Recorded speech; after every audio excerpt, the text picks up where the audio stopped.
What's up, YouTube? It's your friendly neighborhood GM, your host, Coach Key, and welcome to Legends and Dice Cafe, where we learn about tabletop RPGs from old school to modern and do lots and lots of solo gameplay. Back with my weekly video like I do on Fridays at 8 p.m. Eastern Standard Time, and today's video was Patreon's choice, and they picked, well, it was more like 50-50, so I had to be the deciding factor on which topic to pick.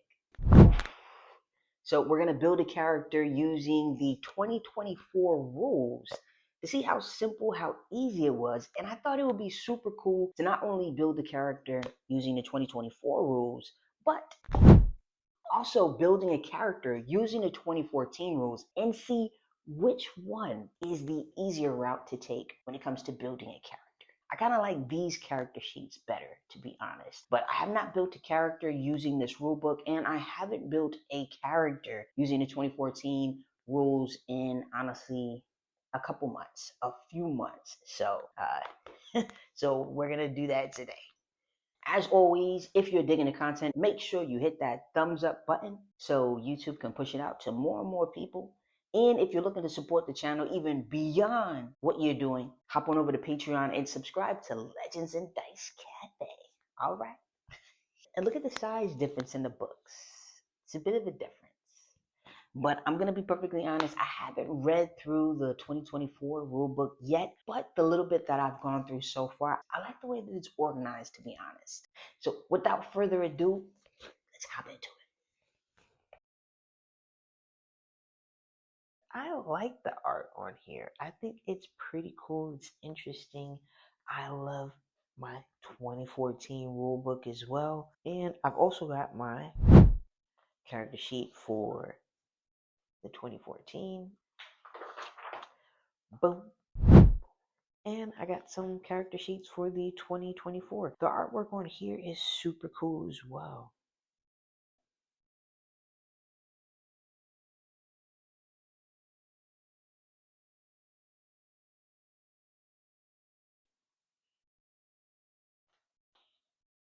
So the first one we're going to do is we're going to do the 2014. So we're going to use a step-by-step guide. I don't know exactly what I'm going to pick yet. So I'm going to put a bookmark right here so that I can reference and come back to this page. So the first thing we're going to do is choose our race. So this is super cool. I haven't created a character in quite some time. I've been itching to hop in the game. I wanted to do something more than just playing in one shot. So I wanted to be a part of a campaign so I can watch my character level up and expand and grow.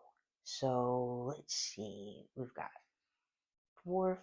I'm thinking maybe an elf. But I always do an elf, so maybe I should try something different. Maybe I'll do a dwarf.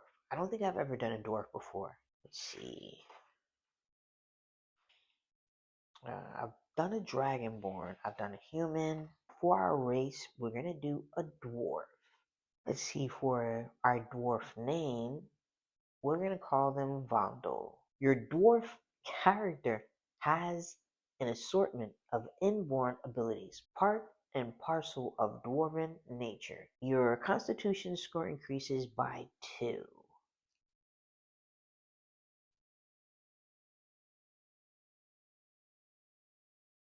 I think I'm going to make the age 100. I like that wisdom that comes with growth and age and experience. Let's see, dwarves stand between 4 to 5 feet tall and average about 150 pounds.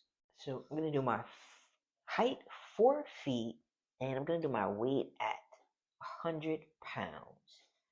Let's see, your walking speed is 25. So let's see, we get dark vision. I'm going to put that over here. Let's see, so dwarven resilience, we have an advantage on saving throws against poison and resistance against poison damage. All right, there we go. So I had to make it a little clearer. All right, so let's see. We have proficiency with the battle axe, the hand axe, light hammer, and the war hammer. Let's see, tool proficiency with the artisan's tools of your choice. smith's tool, brewers supplies, or mason's tools.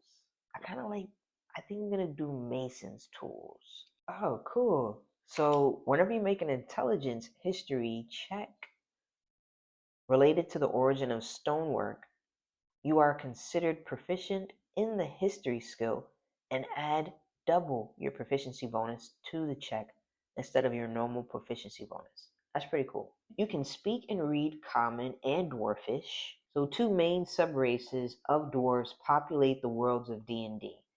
Hill dwarves and mountain dwarves. Choose one of these subraces. Let's see. So hill dwarf, you have keen senses, deep intuition, and remarkable resilience. I like that. A mountain dwarf, you are strong and hardy, accustomed to difficult life in rugged terrain.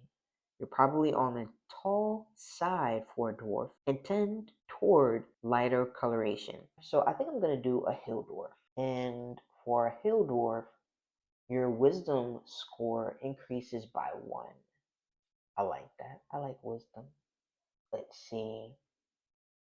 And your hit point maximum increases by 1, and it increases by 1 every time you gain a level. Oh, that's awesome.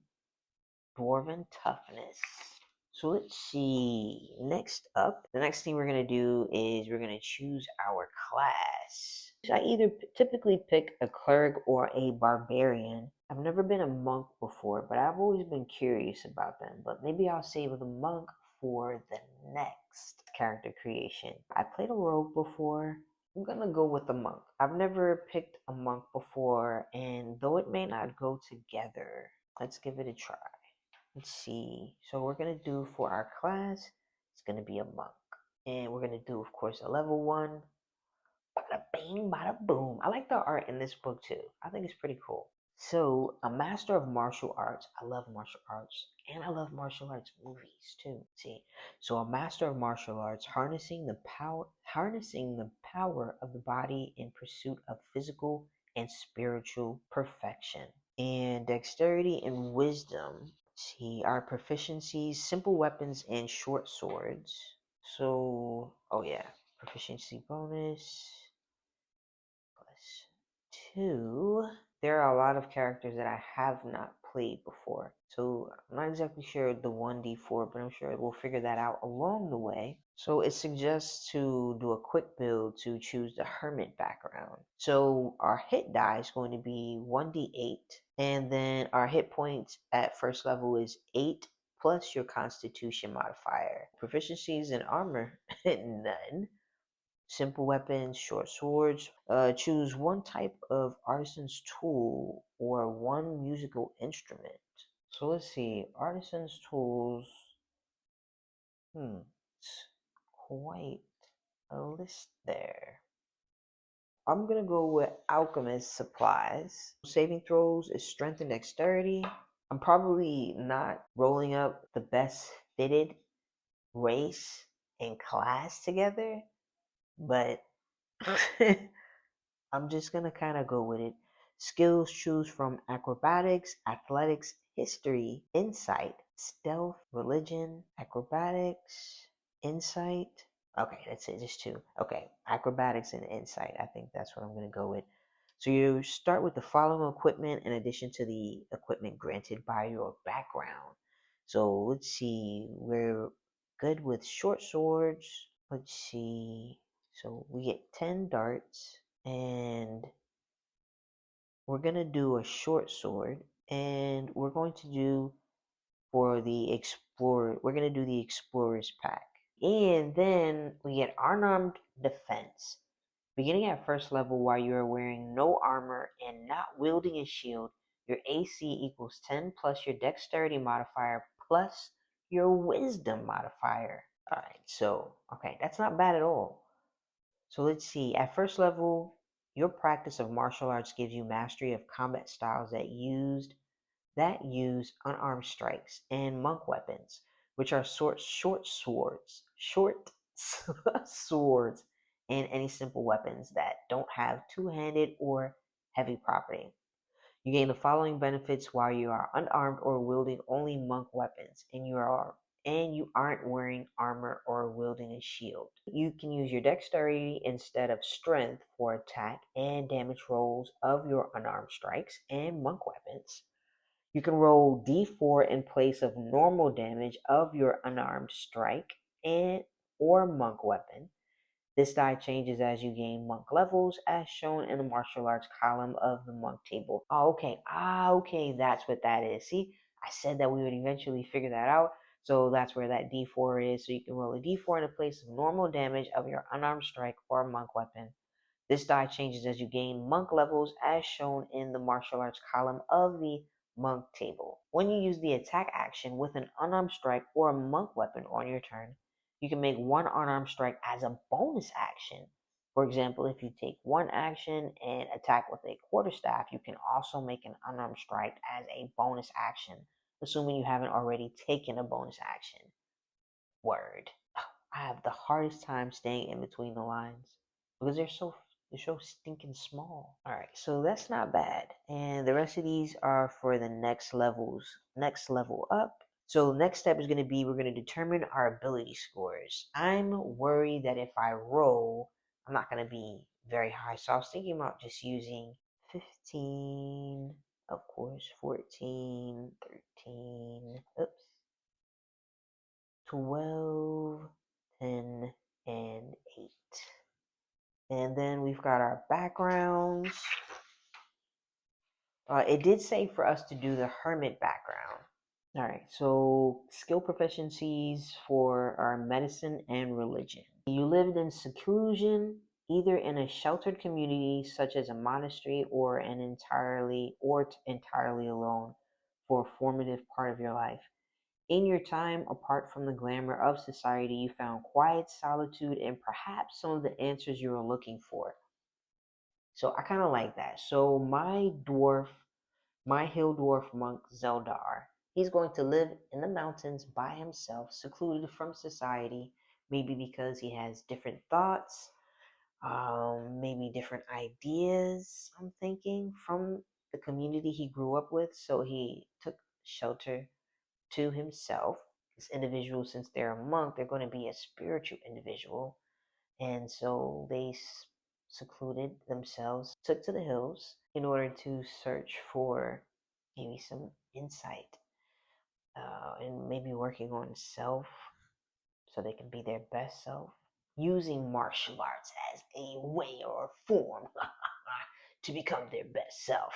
So I kind of like that. So let's see. We get an herbalism kit. No, two proficiencies are herbalism kit. And then we get an extra language of our choice.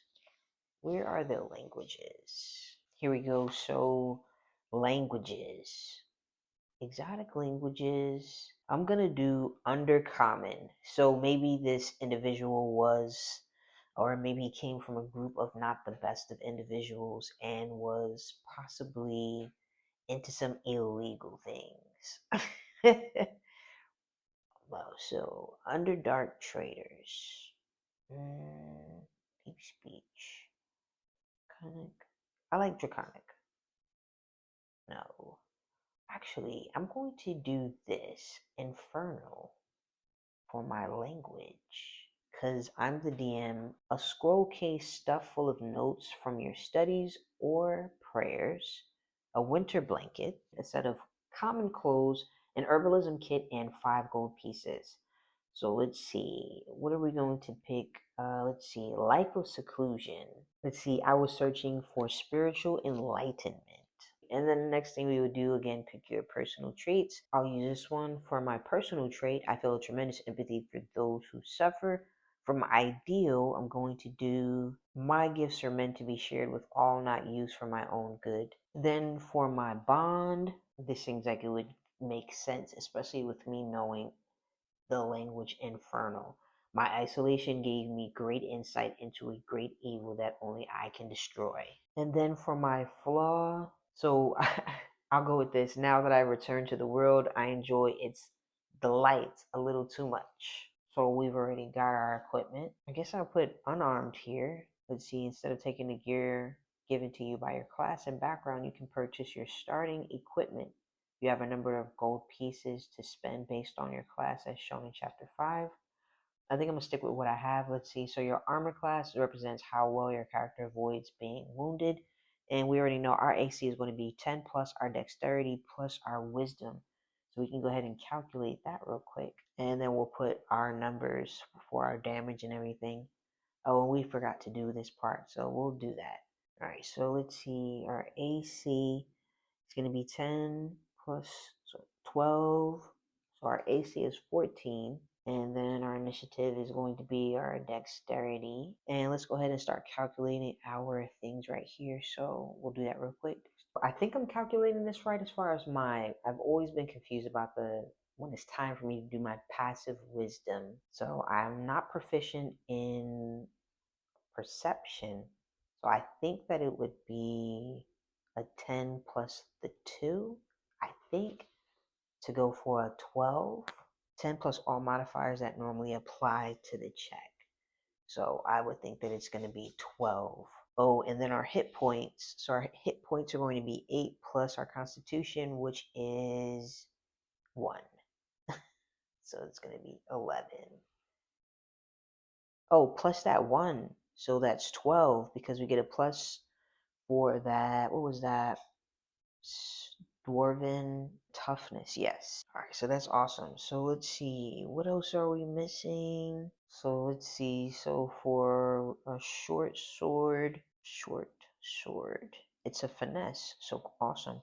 So we could use, but either way, we were able to use our strength or our dexterity. 1d6. And hopefully I'm doing that right as well. All right. So I think I'm doing that correct as well because it says you can use for my martial arts, I can use my dexterity instead of my strength for the attack and damage rolls of your unarmed strikes and monk weapons. And I think that's it for our character.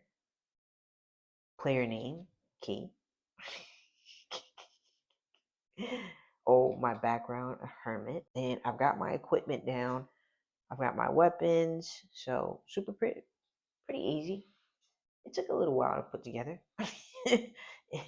But Zeldor looks okay. All right, so this is our 2014 character. 24, I'm sorry. What year? 2024 Dungeons and Dragons with our 2024 character sheet. I kind of like the character sheet, and I like that it doesn't necessarily have these lines as well. I didn't notice that, but I like that. Got a little bit more space right here. I like that these are together. I like that the skills are together with the abilities. That's pretty cool. Let's see. Armor training. I like that.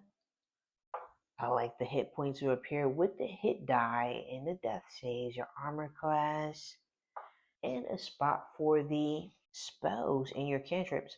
And you can put the level, the name, the casting time, the range. I like that. Concentration, any notes, and your spell slots. I like this. And then your gold down here. Equipment, languages. So let's go straight to the chapter. Look at this though. I like the artwork inside of here. I think it's pretty cool. And playing the game, creating a character. We'll go straight there. 32. I like that. That's cool. It reminds me of the artwork in this book, which I have not ran. It does have some adventures in here and some really cool information when it comes to factions. I haven't really delved into it, but I think the artwork in here is super amazing. It's interesting, different than the regular D&D books that I have. Yeah, pretty cool. It's interesting. So, boom. Let's see. So you choose your class. Every adventurer is a member of a class. A class broadly describes a character's vocation, special talents, and favored tactics. So far from what I've been reading of the book, I really like the way that it's organized. I think it's cool for a new player coming into D&D or someone like me as well, who it was still kind of learning the rules to 2014. Still in the process of learning the rules for 2014. This has them laid out in a really nice, easy, digestible way so far. So let's see. So we're gonna choose our class first. Your class, your likes, primary ability, and then your complexity. So that's interesting. Let's see. How about we do a what have I not done before? I've not done a paladin before. So let's do a paladin. I think I'm going to try a ranger. A ranger is also something that I have not played before. So let's do a ranger. There's our for a ranger dexterity and wisdom.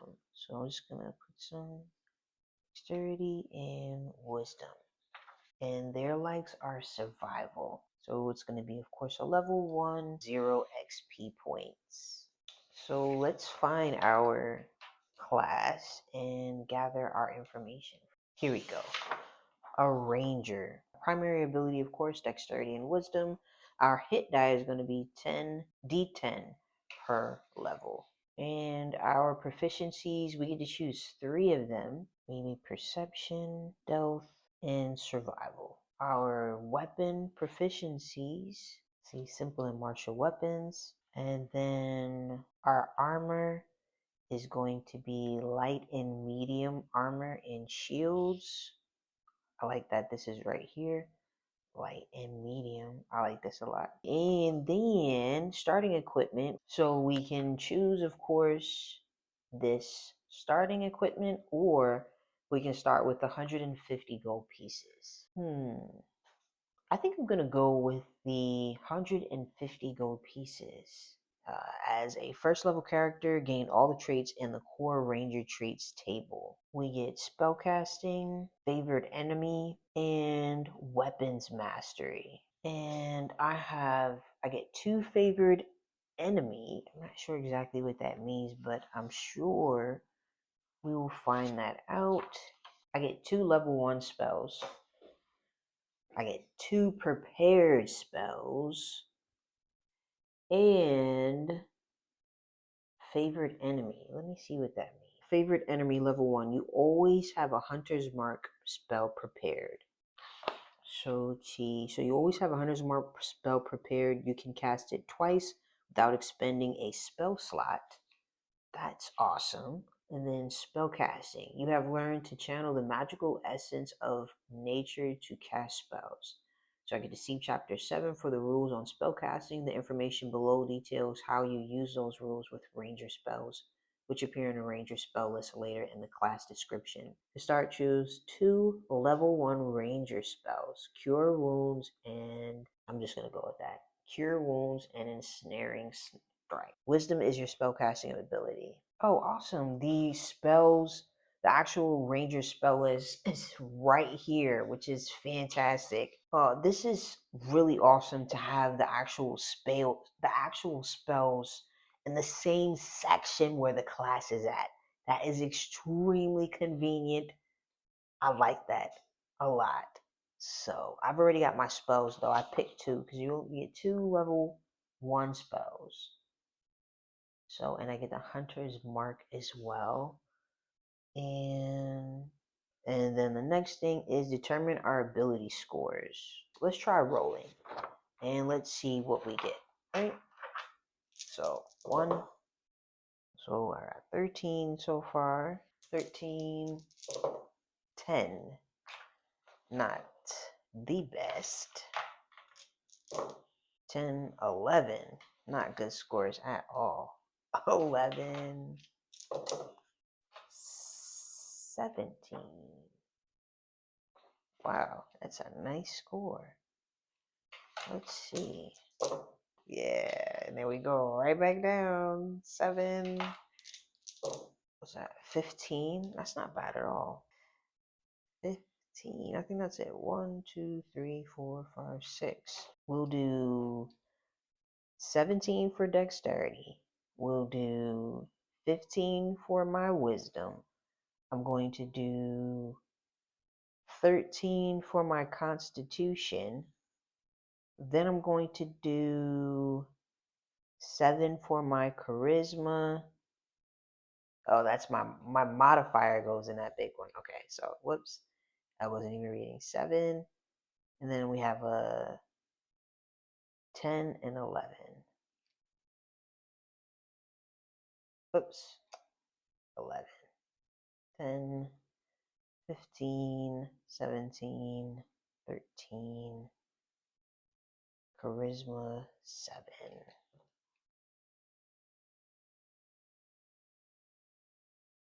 All right, and here we go with our modifiers. So we've got a plus 0, plus 0, 17, plus 3, 2, 7, negative 2, sheesh, 13, plus 1. Oh, awesome. Look at this right here. It even has the standard array by class, how to set your scores up. So that's pretty cool.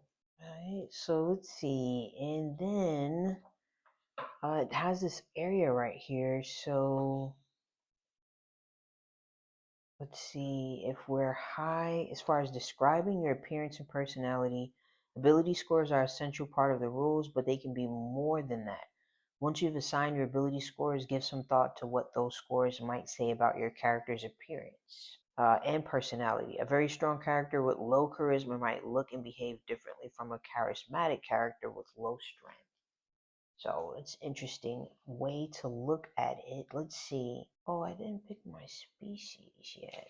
So I skipped the species section and I skipped the origin section. So we're going to choose a background. And ours is wisdom. So from that we'll pick a maybe a sage. And then your background and your class both, of course, provide. I'm going to, as far as my equipment goes, I'm going to just spend 150. So we did our class, we did our origin, this is our background. We're going to purchase our equipment, and then we're going to choose a species. So they just changed the name instead of race, calling species. I'm not exactly sure why they changed that. So I'm going to go with a human. Your character knows at least 3 languages. Common plus 2 languages you roll or choose. So we know common, dwarfish, we'll do giant. Then, so we've already done this section right here as far as our ability scores. And now we're going to choose an alignment. And you know what I like to go with, right? I'm going to go with lawful evil. I don't know why, but I don't see alignment on here at the current moment. So I'm just going to put it right here for now. See, my passive perception, there we go. It is 10 plus wisdom and 10 plus wisdom. Wisdom is plus 2 and perception. So it's going to be, I get 14 for my passive perception. So I did my other one right. And then hit points. I like how it's organized right here. So we've got a ranger. So 10 plus my constitution. So I've got 11 for my hit points. So, and then I like this. It's pretty in order there. So initiative is going to be your dexterity modifier. So it's going to be my plus 3. And then awesome, and goes right into right here. Your spell DC is going to be 8 plus. So let's turn that over. So this is awesome. Spell casting modifier is going to be my wisdom. So that's going to be that plus 2. And then my spell save DC is going to be 8 plus my spellcasting modifier, which is 2, plus my proficiency bonus. So it's going to be 8 plus 2 plus 2, 14. So 14, I like that it's right here. Your spell attack bonus is your spellcasting ability modifier. So that plus 2 plus, so it's going to be a plus 4 right here. I like it. I like how it's in order the way that it is. Because I kind of had to flip around in the last one. So I like that. Choose a name for your character. I'm going to figure that name out in a few minutes. All right, so we'll go and fill in some more information. So we've got our sage. That was the wrong paper. So we've got our sage. So our ability scores are constitution, intelligence, and wisdom. Our skill proficiencies are arcana and history, which we don't have. So, but at least we do a +2 right there because it's, and then history. So it's going to be a +2 right there as well. And oh yeah, we get a feat. So we get a magic initiate, chapter 5. And then tool proficiencies is going to be a calligrapher supplies. For one of the weapons, for the equipment, I get to pick a. Oh, I get calligrapher surprise. Calligraphers supplies. I get a book, parchment, 8 sheet.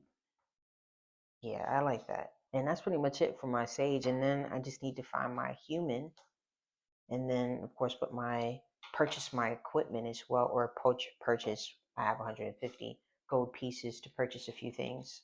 And we're going to do a human 194. I love this. Super simple. Let's see. Humanoid size. I'm going to do 6.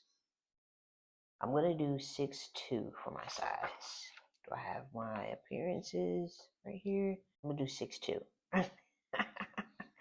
My speed is 30 feet. Awesome. You gain a heroic inspiration after you finish a rest. Oh, I like that. And it's section, so I've got my class features and then I've got my species traits. I like that. And you get proficiency in one skill of your choice. I'm going to make that insight. So, very dope. And you gain an origin feat of your choice. Word. I'm going to go ahead and grab that feat real quick. And I'm just going to go with skilled. It says skilled is recommended. So I'll do that. Skilled. And then I think that's it. And I was going to go check out the feats real quick. Chapter 5. Origin feats. 200. Here you go. And here's a list of your feats.